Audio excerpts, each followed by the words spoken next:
Welcome to our channel. Today we how to protect your user data with Zendesk. Quick tutorial step by step clearly. To begin, log in to your Zendesk account. Navigate to the admin panel on the left sidebar. Select security from the available options. Under the security settings, locate and click on user authentication.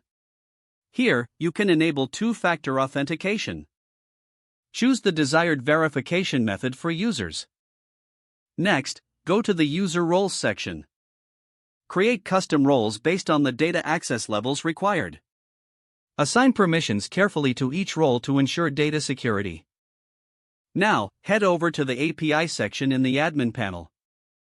Ensure API access is restricted by enabling token access. Generate a new API token for added security. Regularly monitor user activity through the reporting feature. Set up alerts for suspicious login attempts. Next, reinforce user passwords by implementing strong password policies. Encourage users to update their passwords regularly. Finally, provide training to your team on best data protection practices. Following these steps will help safeguard your user data effectively. If the page does not load, refresh the browser or try again in a private or incognito window. Make sure you are using the correct email address, then retype it carefully to avoid small typos. If your password is not accepted, use the reset option and create a new strong password you can remember.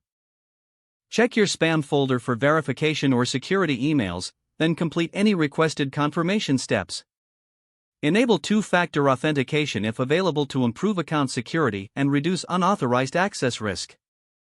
After signing in, review your profile details so your contact information and settings are accurate and current.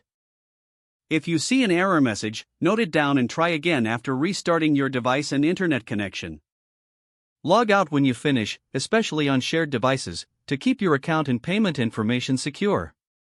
If the page does not load, refresh the browser or try again in a private or incognito window. Make sure you are using the correct email address, then retype it carefully to avoid small typos. If your password is not accepted, use the reset option and create a new strong password you can remember. Check your spam folder for verification or security emails, then complete any requested confirmation steps. Don't forget to like this video and subscribe to our channel for more step-by-step tech guides.